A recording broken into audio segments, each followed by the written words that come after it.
Bonjour et bienvenue sur la chaîne Défi et Grisby, la chaîne où on parle d'argent, d'allocation d'actifs, d'investissement, souvent raisonné et parfois exotique. Je suis là aussi pour partager mon expérience de quasiment 20 ans dans la gestion d'actifs, mais attention, petit disclaimer, je ne suis pas gérant action. Donc, qu'est-ce qu'on a vu dans la vidéo précédente? On a fait le ménage dans mon PEA, on a aussi investi sur LVMH. Là, je vais vous présenter les principaux critères de la sélection de valeurs. Donc moi, dans le petite vignette, j'en ai mis 5. Bien évidemment, c'est beaucoup plus compliqué que ça. Il y a énormément de critères, des critères quantitatifs, des critères qualitatifs. Mais ça, c'est ce que nous allons voir ensemble. En tout cas, moi, je me suis fait une petite fiche de récap d'évaluation de valeur et on va prendre un exemple qui est Coca-Cola et on va suivre comment on va évaluer tous ces critères-là, que ce soit des critères de croissance, de rentabilité, mais aussi de momentum. Et on va voir ça tout de suite. Premier critère ici, la croissance. La croissance, on va regarder, si on regarde les deux premières lignes, les revenues, donc les ventes sur une moyenne de 3 ans ou de 5 ans, donc c'est-à-dire le chiffre d'affaires qui indique si l'entreprise est en croissance ou non. Donc ici, on est dans le cas de Coca-Cola, on voit sur la première ligne qu'on a une moyenne de croissance des 3 dernières années de 5,6%, donc ce qui est au-dessus d'un seuil de 5% que je me mets, qui me paraît assez correct.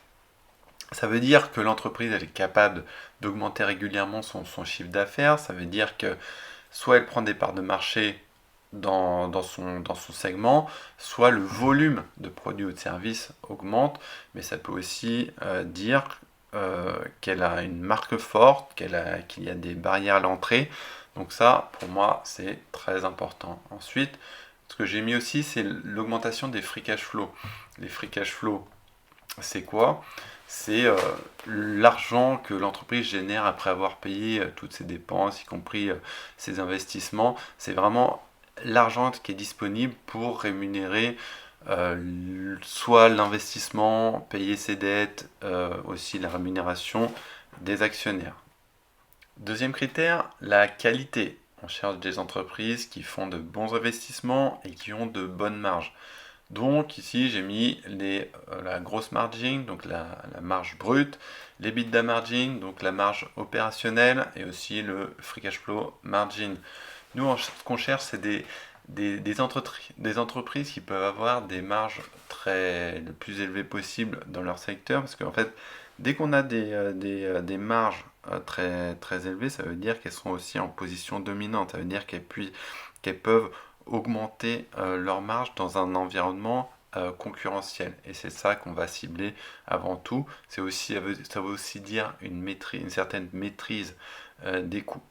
Donc voilà pour les marges. On cherche aussi une entreprise pas très endettée, en tout cas qui puisse rembourser sa dette de façon assez facile. C'est ce qu'on a ici dans différents ratios, c'est-à-dire la qualité de crédit. Ça peut être des agences de notation qui les notent, comme type Moody's ou S&P. Ici, très bien raté. Coca-Cola qui est raté A1 chez Moody's, A+, chez S&P. Net debt to EBITDA, en fait, ça c'est l'endettement de la société par rapport à son résultat opérationnel. Et l'interest coverage ratio, ça c'est un ratio qui permet de voir si les intérêts d'emprunt sont plus ou moins faciles à rembourser. Et ici, c'est le cas bien évidemment chez Coca-Cola. Troisième critère qu'on va regarder, c'est la profitabilité. Et notamment, on va la regarder sous la forme du return on equity, c'est-à-dire le bénéfice net sur les capitaux propres. On le regarde dans une entreprise parce que c'est ça. On va regarder si elle utilise efficacement les capitaux investis. Donc ça, il faut le regarder. Là, dans le cas de Coca-Cola, on est au-dessus des 40%. On estime qu'au-dessus de 15%, c'est déjà bien, mais en fait, il faut le regarder aussi par secteur. C'est-à-dire que si on a une société qui est très endettée, mettons un secteur comme les utilities, type EDF, RWE, ils ont des endettements très significatifs par rapport au net income, au résultat net.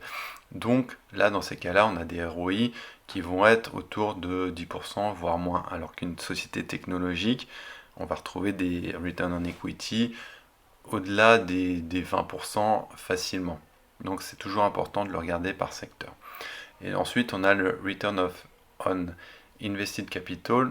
Donc là aussi, on va regarder si l'entreprise utilise efficacement son capital, pas seulement ceux des actionnaires, donc les capitaux propres, mais aussi ceux qui prêtent à l'entreprise. Donc là, on est aussi pas mal, on est autour de 12%, donc ça c'est très bien. Alors il y a un quatrième point que j'ai mis là qui est les dividendes. Mais alors ça j'ai envie de dire, ça dépend vraiment de la stratégie de chaque investisseur. Il y en a qui aiment les dividendes, d'autres qui sont plutôt neutres face aux dividendes, ce qui est plutôt mon cas. Mais là donc ça peut être un critère pour certains. Donc là ce que j'ai mis c'est la croissance des dividendes. Donc ça c'est important à voir. Ça reflète quand même une certaine santé financière de l'entreprise. Le payout ratio, donc c'est la capacité, la partie des free cash flow qui sont alloués au paiement des dividendes et le dividend yield, donc ça c'est le rendement des dividendes. Cinquième critère, c'était évidemment la valorisation. On a vu que Coca-Cola, c'était une très bonne entreprise, bien gérée, avec des profitabilités qui étaient très bonnes, une bonne qualité de crédit, mais aussi des bonnes marges, une croissance plutôt correcte. Donc ce qu'on veut voir, c'est que à combien on est prêt à payer l'entreprise, combien elle vaut par rapport à son secteur. Donc c'est ça qui est vraiment le plus important. Donc les critères de base classiques, on va dire, c'est le price earning ratio. Ici, on est autour de 20, ce qui est plutôt correct pour une entreprise américaine. C'est, on va dire, dans la moyenne du PI du S&P 500. Maintenant, il y a d'autres critères, le price to sales, price to book ratio. Donc, price to book, c'est on compare le prix par rapport à la valeur comptable de l'entreprise, la valeur de l'entreprise aussi comparée au chiffre d'affaires ici. Mais tout ça, en fait, ce sont des ratios qui sont très bien, mais il faut les comparer à leur secteur. Alors, il y a plusieurs manières de valoriser une entreprise, en tout cas une action. Ici, on va utiliser la méthode des discounted cash flow. En gros, ce qu'on fait, c'est qu'on veut valoriser une entreprise en fonction des free cash flow futurs. Donc, ça nécessite de faire plusieurs hypothèses, des hypothèses de croissance à long terme, de croissance à plus court terme, aussi de connaître le rendement qu'on veut attendre de cette entreprise-là. Et moi, quand j'ai fait ça, j'ai mis pour Coca-Cola une valeur de croissance sur les 10 prochaines années à 4%, alors que quand on regarde ce que j'ai vu, les différentes croissances des 5 dernières années, on était plutôt sur du 6%, donc j'ai voulu être un peu plus conservateur. Et ensuite, 1% après les 10 ans, 1% de croissance. Donc ça veut dire que on est sur une société mature. Voilà, 1%, ça me paraît assez conservateur aussi. Et un discount rate de 12%. Donc ça, c'est le rendement qu'on attend de l'entreprise. Parce qu'on a un S&P 500 qui va nous donner un return historique de 10% par an.